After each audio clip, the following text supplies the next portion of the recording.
अस्सलाम वालेकुम। लाहौरियों के लिए वही ख़बर है जो पिछले 2 साल से ख़बर है। खुशियाँ मनाएं। क्योंकि देखिए सबसे जो मुश्किल काम है किसी भी लीग के अंदर वो आपकी है कि आपका कोर ग्रुप बनाना और इकट्ठा करना। उसमें हमने बड़ी गालियाँ भी खाई हैं और बड़े धूपों में खज्जल भी हुए हैं।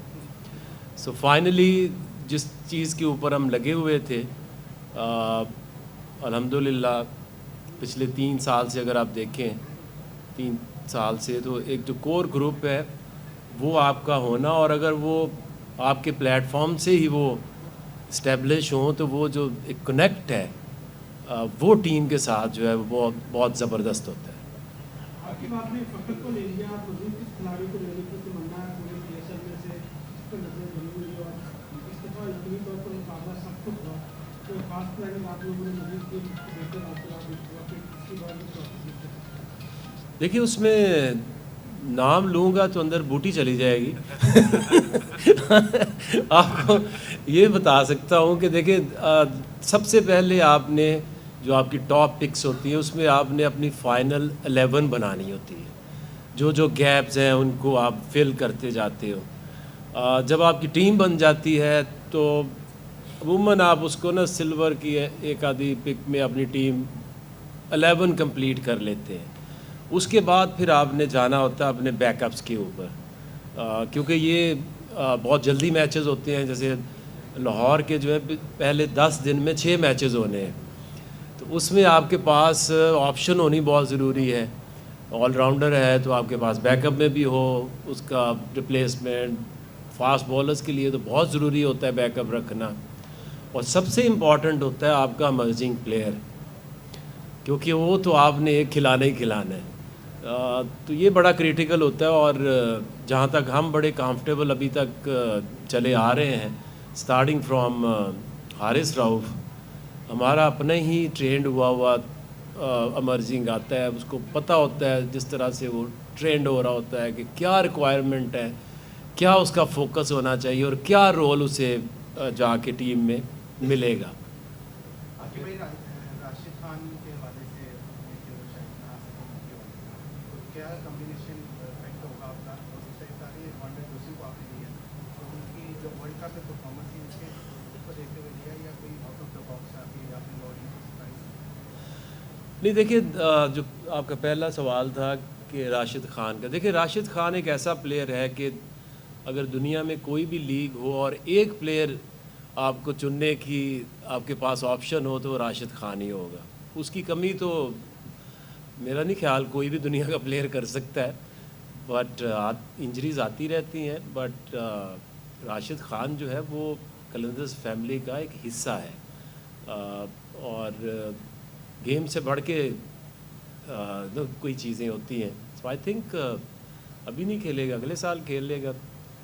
तो दूसरी चीज़ आपने पूछी ड्यूस्टन के बारे में, तो देखिए सबसे इम्पॉर्टेंट है आपकी बैलेंस टीम का, कि आपको 4 नंबर पे एक प्लेयर चाहिए, फिर आपको इस तरह से नंबर्स आप पूरे करते हैं।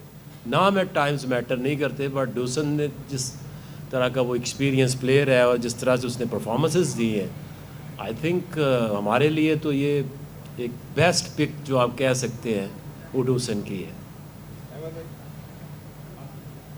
आपकी एक कैंपेन थी और भरपूर तरीके को आप लोग उसको बैक भी किया। शाहीन अफरीदी आखिरकार जो है वो T20 कौमी टीम के जो है वो कप्तान बन गए। अब आज जो फैसला हुआ, जो ऐलान हुआ कि टेस्ट टीम के नए कप्तान हैं, तो उनके लिए क्या कहना चाहेंगे और उनकी कैप्टनसी और उनको जो है वो उसको अपनी डिफेंड करना इस ट्रॉफी पर, वो उनका क्या कैलिबर कैसे चाहिए? देखिए एक तो मैं उसकी कप्तानी की कैंपेन में बिल्कुल नहीं था।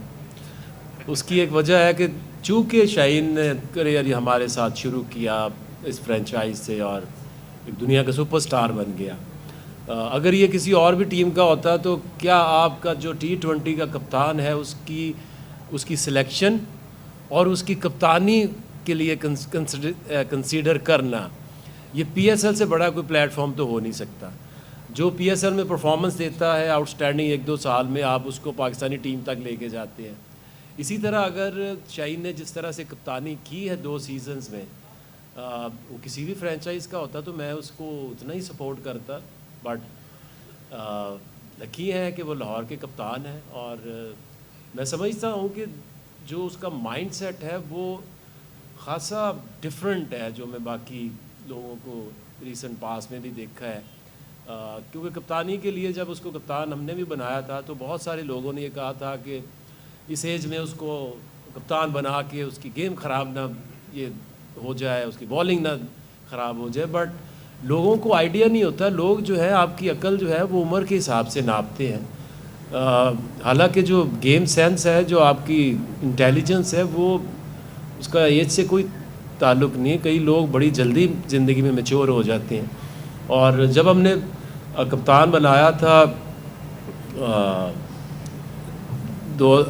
5वें सीज़न में सुहेल अख्तर को, तो उसके साथ तब से शाहीन को वाइस कैप्टन बनाया था। 2 साल वो एज वाइस कैप्टन भी उन्होंने काम किया। और फिर आई थिंक जिस तरीके से एग्रेसिव माइंडसेट है, और honesty is very very important for any captain, कि जो आपकी जो ग्रुप है आपका, जो आपकी टीम है, उसके अंदर अगर आप ऑनेस्टी के ऊपर फैसले करेंगे, आप lead from the front with your performance करेंगे और सब प्लेयर्स को लेके चलेंगे, सपोर्ट करेंगे, तो वो कप्तान जो है वो कामयाबी उससे कोई ज़्यादा दूर रह नहीं सकती। कि भाई आपने जिस तरह से क्रिकेट की उसके तो सलाम है, लेकिन 2 चीज़ें बड़ी तंग करती हैं कि यार T20 क्रिकेट में आप लोग निकालते हैं, लेकिन हम वनडे में और टेस्ट में क्यों लाहौर के अंदर ऐसा ट्रेन नहीं करके भेजता कि यार वो टेस्ट और वनडे के लिए भी उतना ही तगड़ा रहे। हारिस उनकी हालत जो अभी मिसाल आई है कि उसने कहा कि मैं नहीं खेलना टेस्ट को, तो ये कब तक ये चीज़ें चलेंगी कि हम उनको लॉन्ग टर्म क्रिकेट भी सिखाएं? ओबियसली ये पाकिस्तान क्रिकेट बोर्ड का काम है, लेकिन क्योंकि आप गुप्त रखते हैं पाकिस्तान के लिए, तो वो मशवरे देते हैं भाईजान ये भी काम करने साथ ही आप शुरू कर दें। देखिए, उसमें बात ये है कि आपकी जो ये लॉन्गर फॉर्मेट है, उसका बेहतरीन उसको सीखने का तरीका तो आपकी डोमेस्टिक क्रिकेट ही है। हम शुरू में जो प्लेयर्स आते हैं तो ऑब्वियसली हमारा T20 फॉर्मेट है, तो उसके लिए सफ़र शुरू करते हैं। फिर आगे आपकी डोमेस्टिक क्रिकेट है, आपकी जो भी एज क्रिकेट है, उसमें आपने अपने आप को डेवलप करना होता है।